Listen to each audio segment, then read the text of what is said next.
Bendiciones mis amados hermanos y amigos, desde la Estrella Antioquia Colombia, una vez más, su hermano y amigo Leonel Gamarra, para seguir con este maravilloso estudio del libro de Apocalipsis, que espero que siga siendo de bendición para todos ustedes, y más aún en un año tan difícil, un año preapocalíptico, el que estamos viviendo desde el año pasado y este que no ha empezado de la mejor manera y que parece ser que va a seguir siendo muy difícil, mayor que aún el año anterior. Pero bien, continuando entonces con el estudio, dijimos que íbamos a hablar acerca del saludo a las siete iglesias. No vamos a hablar de las siete iglesias todavía, sino del saludo que aparece en el capítulo 1 hacia las siete iglesias y que obviamente Juan habla de cómo Jesús le habló, le estipuló un saludo, una presentación para las iglesias. Para ello vamos a ir al versículo 4 del capítulo 1 de Apocalipsis y dice así la palabra de Dios. Juan a las siete iglesias que están en Asia. Gracia y paz a vosotros, del que es y que era y que ha de venir, y de los siete espíritus que están delante de su trono, del que es, el que era y el que ha de venir, y de los siete espíritus que están en su trono. Sabemos que las siete iglesias de Apocalipsis son Éfeso, Esmirna, Pérgamo, Tiatira, Sardis, Filadelfia y la Odisea, que se enviaron en un recorrido.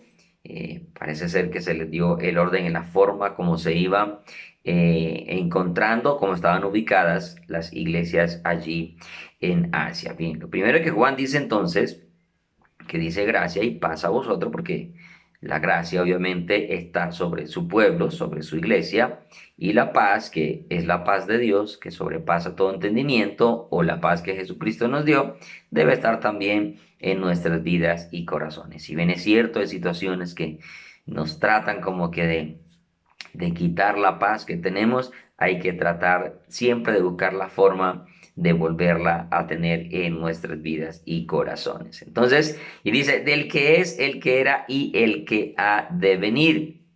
Esta frase, el que es, el que era y el que ha de venir, nos habla de un pasado, un presente y un futuro, lo que significa entonces que esto está hablando de una eternidad. ¿Pero eternidad de quién? Del Hijo de Dios, de Jesucristo, el que era pasado, el que es presente y el que ha de venir en el futuro, ¿cierto? Entonces, el que es Cristo, el que era es Cristo y el que ha de venir es Cristo. Obviamente, Dios, la divinidad, también es eterno, pero aquí específicamente está hablando de nuestro Señor Jesucristo. Y dice, entonces sigue diciendo, de los siete espíritus que están delante de su trono y de Jesucristo el testigo fiel, el primogénito de los muertos y el soberano de los reyes de la tierra, y al que nos amó y nos lavó de nuestros pecados con su sangre. Aquí estamos viendo que dentro de este saludo está toda la divinidad allí, porque el que es, el que era y el que ha de venir también es el Padre, porque Él es eterno, ¿sí? Entonces, Jesucristo se está presentando acá también como un testigo fiel, como el primogénito de los muertos, como el soberano de los reyes de la tierra, que nos amó y nos lavó de nuestros pecados con su sangre. Es maravilloso toda la obra maravillosa que el Señor ha hecho en nuestras vidas. Sabemos que Él es fiel y permanece siempre fiel, primogénito de los muertos, no porque haya sido el primero que haya resucitado. Sabemos que durante el Antiguo Testamento se resucitaron algunas personas.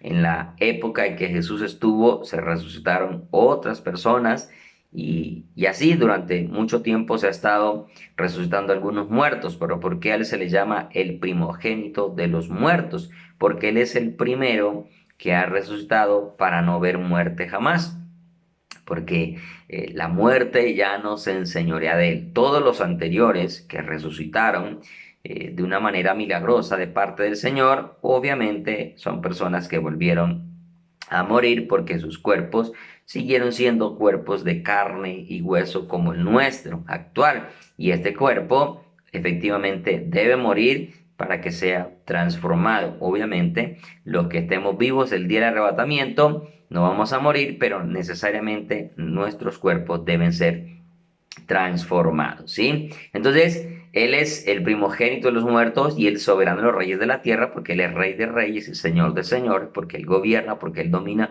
todo, nos amó y efectivamente todos sabemos que nos lavó de nuestros pecados con su sangre. Y por esa sangre es que nosotros tenemos reconciliación, perdón de nuestros pecados y podemos acercarnos al Padre para que o podemos tener comunión con el Padre a través de esta remisión de nuestros pecados por medio de su sangre. Recordemos que sin derramamiento de sangre no hay remisión de pecados y a través de la sangre de Cristo nuestro pecado ha sido remitido, redimido, perdonado. Y hoy tenemos la libertad de acercarnos al trono de la gracia. En el versículo 8 dice, yo soy el alfa y la omega, principio y fin, dice el Señor. Y mire porque le decía ahorita de Jesucristo en el versículo 4, aun cuando se refiere también al Padre, porque también el Padre es eterno. Pero mire cómo dice en el versículo 8 que estamos leyendo, dice el Señor, el que es y que era y que ha de venir, el Todopoderoso. Aquí está hablando de Jesucristo efectivamente, y que ya lo estudiamos cuando hablábamos de que Jesucristo es Dios en el estudio de la triunidad del Señor. Entonces, Él es el alfa, Él es la omega, principio y fin. Por eso es, era, es y ha de venir, ¿cierto? Pasado, presente y futuro, porque Él es el principio de todas las cosas, el origen de todas las cosas están en Él. Dice el versículo 10, yo estaba en el Espíritu en el día del Señor y oí detrás de mí una gran voz como de trompeta. Es interesante todo esto para que veamos que que es, que era y que ha de venir, efectivamente es Cristo. Que decía, oiga, escuchó detrás de él una voz como de trompeta que decía, yo soy el alfa y la omega, el primero y el último. Escribe en un libro lo que ves y envíalo a las 7 iglesias que estaban en Asia, a Éfeso, Esmirna, Pérgamo, Tiatira, Sardis, Filadelfia y la Odisea. Dice, y me volví para ver la voz que hablaba conmigo. Creo que naturalmente si nosotros escuchamos una voz detrás de nosotros, lo primero que hacemos es volver nuestra mirada, voltear hacia atrás, como decimos acá, ¿sí? Para mirar quién nos está hablando, ¿cierto? Entonces dice que vuelto, miró hacia atrás, se volvió para ver la voz que hablaba con él, y vuelto vi 7 candeleros de oro, y en medio de los 7 candeleros de oro a uno semejante al Hijo del Hombre, vestido de una ropa que llegaba hasta los pies y ceñido por el pecho con un cinto de oro. Pasemos al versículo 17. Cuando le vi, caí como muerto a sus pies. Y escuche esta palabra maravillosa. Y él puso su diestra sobre mí, diciéndome, no temas, yo soy el primero y el último, y el que vivo y estuve muerto, mas he aquí que vivo por los siglos de los siglos. Amén. Y tengo las llaves de la muerte y del Hades. Y viene la pregunta, ¿quién es el que estuvo muerto? ¿Acaso el Padre murió? No. ¿Acaso el Espíritu Santo murió? No. Pero el que estuvo muerto es el Hijo, es Jesucristo, Alfa, Omega, primero, último, el que es, el que era, el que ha de venir. Entonces, creo que no queda duda de que efectivamente este Alfa y Omega, principio y fin todopoderoso, es Jesucristo, ¿sí? Es Jesucristo, el cual es Dios sobre todas las cosas, ¿sí? Entonces, que no quede duda. Mire, Éxodo 13:14 dice algo muy maravilloso. Respondió Dios a Moisés, yo soy el que soy. ¿Eso qué significa también? El que era, el que es y el que ha de venir. Yo soy el que soy, yo soy el que seré y yo soy el que será. Eso significa esa expresión. ¿Por qué? Porque también el Padre se presenta como el alfa y el omega, principio y fin, porque también es eterno. Como el Hijo es eterno, son coeternos el Padre, el Hijo. Así dirás a los hijos de Israel, yo soy, me envió a vosotros. Entonces, mire qué lindo es ver que cada día la Escritura siempre nos comprueba la divinidad de nuestro Señor Jesucristo y nos lo muestra como ese todopoderoso, como ese Dios eterno en el cual nosotros hemos creído y hemos rendido nuestras vidas. El versículo, volviendo al versículo 4, donde empezamos, donde estamos leyendo y meditando, dice que de los 7 espíritus que están delante de su trono, 7 espíritus que están delante de su trono, los cuales son los 7 espíritus de Dios, ¿cierto? Entonces, ¿acaso existen 7 espíritus santos? ¿Acaso existen 7 espíritus de Dios? ¿Sí? ¿Qué es lo que podemos entender nosotros cuando acá la Escritura nos está hablando de 7 espíritus? ¿Habrán 7? Bien, vamos primero a entender si realmente hay 7 o es un solo espíritu. Para ello vamos a comprobar con la Escritura y vamos a tratar de entender esto y resolverlo por medio de la palabra. Recuerde que el mejor intérprete de la Escritura es ella misma. Primera de Corintios 12:4 dice lo siguiente: ahora bien, hay diversidad de dones, pero el Espíritu es el mismo. Oiga, el Espíritu es el mismo, o es uno solo, en otras palabras.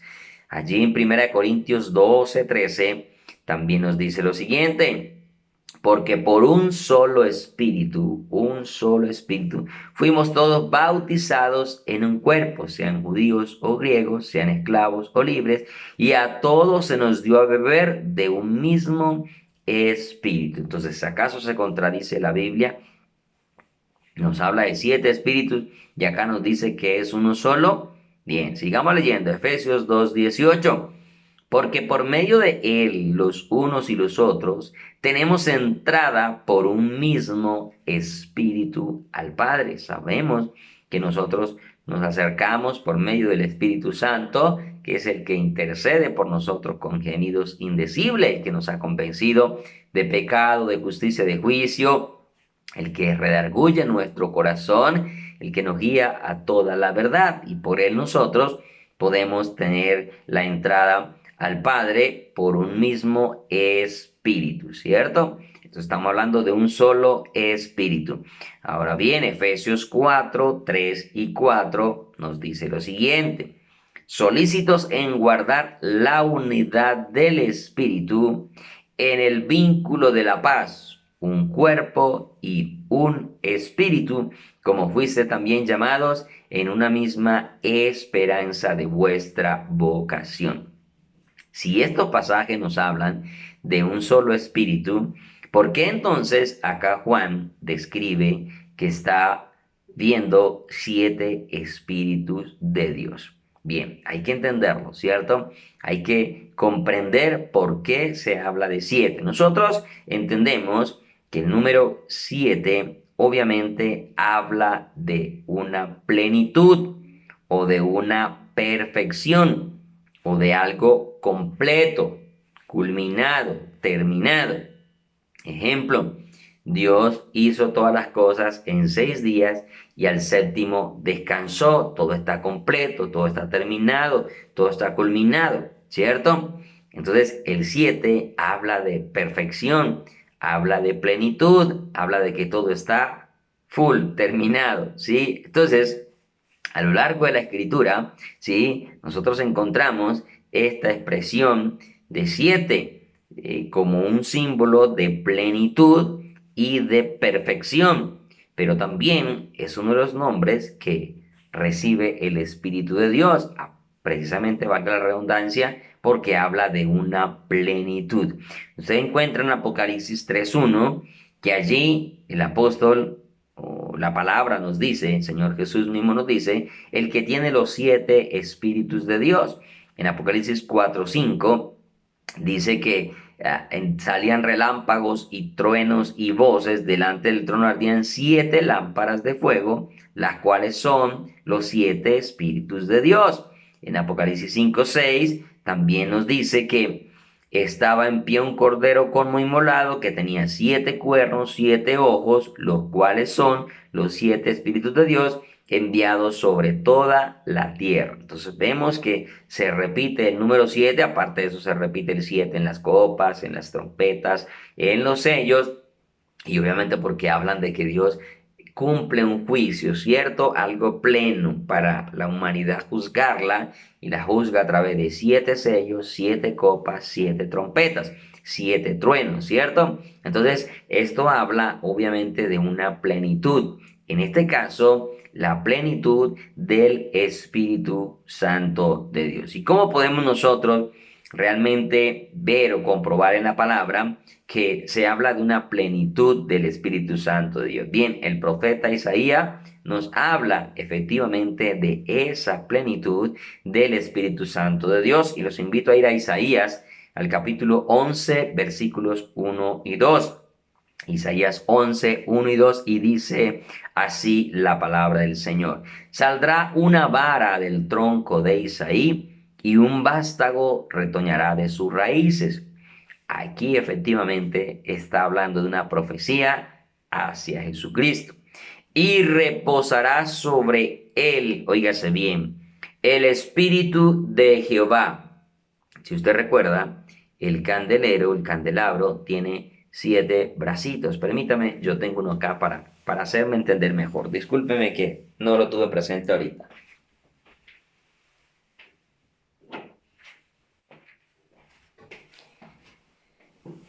Esto obviamente es una representación de un candelabro aquí pequeño, ¿sí?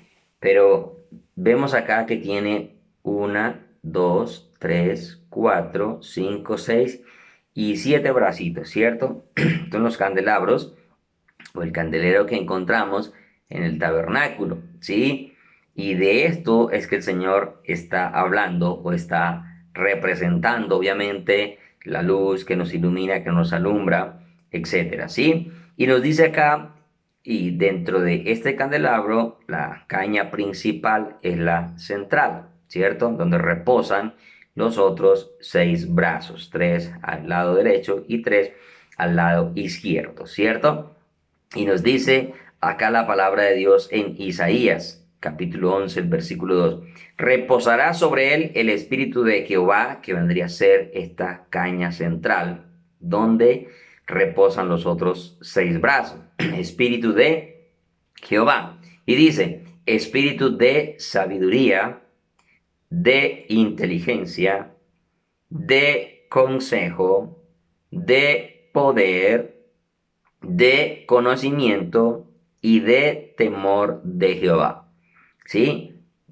No significa que necesariamente ese sea el orden, simplemente les señalaba para que nos diéramos cuenta que habla de una plenitud, de que esos 7 están representados. Espíritu de Jehová, que vendría a ser el centro, sobre el cual reposa todo lo demás, y habla, y se lo voy a mencionar. Ya este sería Espíritu de Jehová, ¿cierto? Espíritu de sabiduría, inteligencia, consejo, poder, conocimiento y temor de Jehová. Vemos entonces acá una plenitud del Espíritu Santo de Dios. Por eso cuando usted encuentre en la Biblia 7 ojos, 7 espíritus, los cuales son el Espíritu de Dios, los 7 ojos, los espíritus de Dios, recuerde que habla de una plenitud del Espíritu Santo del Señor, ¿sí? Algo completo, ¿sí? Entonces, de esa plenitud se refiere la palabra cuando habla de los 7 espíritus de Dios. Espero que me haya podido haber hecho comprender, ¿sí? Volviendo entonces a leer el versículo 4 de Apocalipsis para continuar, nos dice: a las 7 iglesias que están en Asia, gracia y paz del que es, el que era y el que ha de venir, y de los 7 espíritus que están delante de su trono. El versículo 5 nos dice: y de Jesucristo, el testigo fiel. Lo presenta como el testigo fiel. La palabra testigo es una persona que está presente en un acto o en una acción con o sin intención de dar testimonio de lo que ha ocurrido. Hay veces que nosotros presenciamos hechos, actos en nuestra vida y no porque tenemos la intención de ser testigos de algo, ¿cierto? Sino que por términos de que vamos pasando, de que estamos en el momento del acontecimiento, nos volvemos unos testigos, ¿cierto? Sí, y no necesariamente vamos y testificamos acerca de lo que ha ocurrido. Un testigo también es aquel que ofrece pruebas para confirmar algún hecho, un acontecimiento, una proeza, un acto, ¿sí? Etcétera. Las pruebas constituyen testimonios de las cuales pueden ser concretas porque se dan presenciales, se dan evidentemente en el acto, ¿sí? O pueden ser también narradas, orales, ¿sí? Estamos hablando o definiendo esta palabra testigo en términos generales que nosotros también comprendemos por las mismas leyes que nosotros tenemos en nuestra nación, ¿sí? Un ejemplo para ello, las 7 corderas que recibió Abimelech de mano de Abraham en Génesis 21:30 sirvieron de testimonio de que él había cavado el pozo en Berseba, ¿cierto? Asimismo, las piedras del majano de Labán, allá en Génesis 31:52, lo mismo que el altar de Josué en Josué 22, 26, 27, las tablas del Decálogo en Éxodo 31:18, el tabernáculo mismo en Números 17, 7 y 8, Hechos 7:44, son testigos de pactos y de acontecimientos. La palabra escrita, según los mismos salmistas, es un testimonio, ¿sí? Y cosas, por ejemplo, como esa, hablan o testifican de algún acontecimiento, ¿sí? Menciono estas cosas porque la Biblia habla de que fueron testigos o son testimonio de lo que aconteció o lo que sucedió en algún momento, ¿cierto? Entonces, la palabra testimonio también está relacionada con el martirio de una persona, ¿sí? Como testigo sufre acciones, situaciones en su vida, en su cuerpo, por testificar o mostrar algo. Nosotros vemos que muchos de esos testigos del Señor, como dicen Hechos también, que me seréis testigos en toda la tierra, cómo sufrieron, ¿cierto? Cómo fueron eh, unos crucificados, decapitados, quemados, etcétera. O sea, durante el transcurso de la historia, por ser testigos de Dios, los testigos de Dios, no hablo de los testigos de Jehová, ¿no? Estoy hablando del testigo del poder de Dios, de la obra de Dios, ¿sí? Han sufrido situaciones de martirio por testificar de Cristo, por testificar de su palabra, etcétera, etcétera, ¿cierto? Hablando también de la palabra testigo, en hebreo, esta palabra habla de martus o marturus, ¿sí? De los cuales se deriva obviamente la palabra mártir, ¿sí? Alguien que puede dar testimonio con respecto a un suceso por lo que se ha observado directamente. También la confirmación del hecho o de los hechos implícitos, ¿cierto? Estamos definiendo esta palabra testigo y que Jesús se presenta como el testigo fiel o es presentado como el testigo fiel.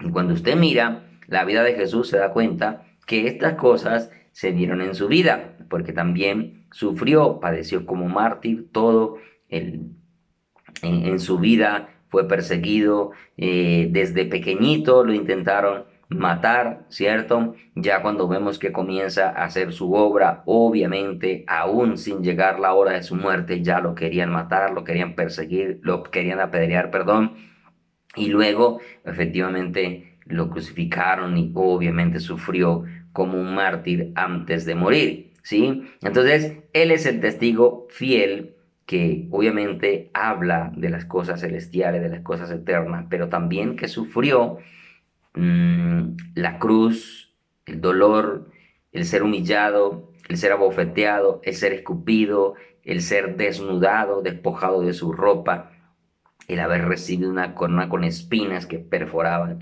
su cabeza, su sien, el haber sido crucificado, burlado, en fin, todas esas cosas hacen parte de un martirio y de alguien que es testigo. Obviamente, en este caso, para traernos salvación, vida eterna, reconciliación, etcétera, etcétera. Allí, para ir concluyendo, en Juan capítulo 3, versículo 11 al 13, mire lo que nos dice.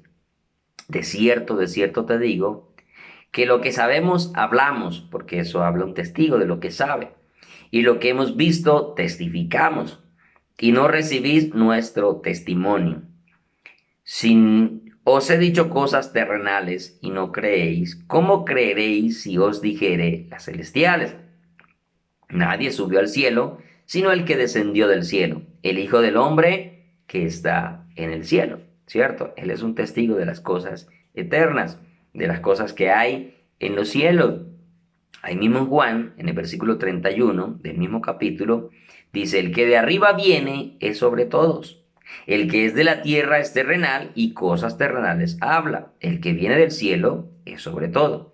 Y lo que vio y oyó, eso testifica. Y nadie recibe su testimonio. A pesar de que es un testigo fiel, no le dieron crédito a lo que testificaba. Obviamente uno sí, pero la mayoría no. Dice, el que recibe su testimonio, este atestigua de que Dios es veraz, porque el que Dios envió, las palabras de Dios habla, pues Dios no da el Espíritu por medida. Entonces, como podemos ver, Jesucristo es un testigo de cosas celestiales, de cosas eternas, de cosas maravillosas y en especial de esa reconciliación con el Padre que nos ha dado a nosotros por medio de su sufrimiento, porque la obra fue consumada. En San Juan capítulo 8, del versículo 12 en adelante, leo lo siguiente. Otra vez Jesús les habló diciendo, yo soy la luz del mundo. El que me sigue no andará en tinieblas, sino que tendrá la luz de la vida. Entonces los fariseos le dijeron, tú das testimonio acerca de ti mismo. Tu testimonio no es verdadero. Respondiendo Jesús, le dijo, aunque yo doy testimonio acerca de mí mismo, mi testimonio es verdadero, porque sé de dónde he venido y a dónde voy. Pero vosotros no sabéis de dónde vengo ni a dónde voy. No eran testigos, él sí era testigo de lo eterno, de dónde venía y hacia dónde iba. Vosotros juzgáis según la carne, yo no juzgo a nadie. Y si yo juzgo, mi juicio es verdadero, porque no soy yo solo, sino yo y el que me envió, el Padre. Sabemos que por la ley, para que un testimonio fuera cierto, fuera validado, debía ser al menos dos o tres, ¿cierto? Entonces no valía como el testimonio de una sola persona, sino el testimonio de dos o tres. Y aún en el Nuevo Testamento vemos que nos dice que no se reciban acusaciones a no ser con dos o tres testigos, ¿cierto? Entonces, mire que el Señor hasta acá está diciendo de que Él es un testigo fiel, verdadero, porque también el Padre testifica de las cosas. Y dice el versículo 17, y en vuestra ley está escrito que el testimonio de dos hombres es verdadero, lo que les acaba de mencionar. Yo soy el que doy testimonio de mí mismo y el Padre que me envió da testimonio de mí. Y recordemos que el Padre dio testimonio cuando Jesús fue bautizado, subía de las aguas, dice, este es mi Hijo amado en quien tengo complacencia. Cuando se transfiguró allá en el monte frente a algunos discípulos, dijo, este es mi Hijo amado, a él oíd. O sea que el Padre dio testimonio, por lo tanto, el testimonio es verdadero. En versículo 37 dice, le digo entonces Pilato, ¿luego eres tú rey? Respondió Jesús, tú dices que yo soy rey, yo para esto he nacido y para esto he venido al mundo, para dar testimonio a la verdad. Todo aquel que es de la verdad, oye mi voz. Así que él es un testigo fiel, verdadero. Usted puede leer otros pasajes para mirar precisamente de esto en 1 Timoteo 6:13, y en Primera de Juan 5, 7 al 12. Apocalipsis 3:14, pero esto lo meditaremos más adelante, ¿sí? Entonces, Jesús es testigo fiel. Ojalá también nosotros seamos testigos fieles a Dios, a su palabra, a sus mandamientos, a lo que Él nos ha encomendado, de testificar también las obras maravillosas que Dios ha hecho en nuestras vidas y cómo Dios ha obrado en cada uno de nosotros en las diferentes circunstancias y dificultades que hemos pasado o hemos vivido. Recuerda, Cristo está a la puerta. Comparte este video para que otros sigan conociendo, aprendiendo, instruyéndose en el conocimiento de la palabra de Dios. Un abrazo grande a la distancia. Se les ama en Cristo Jesús. Shalom y Maranatha, que es paz, y Cristo viene. Amén.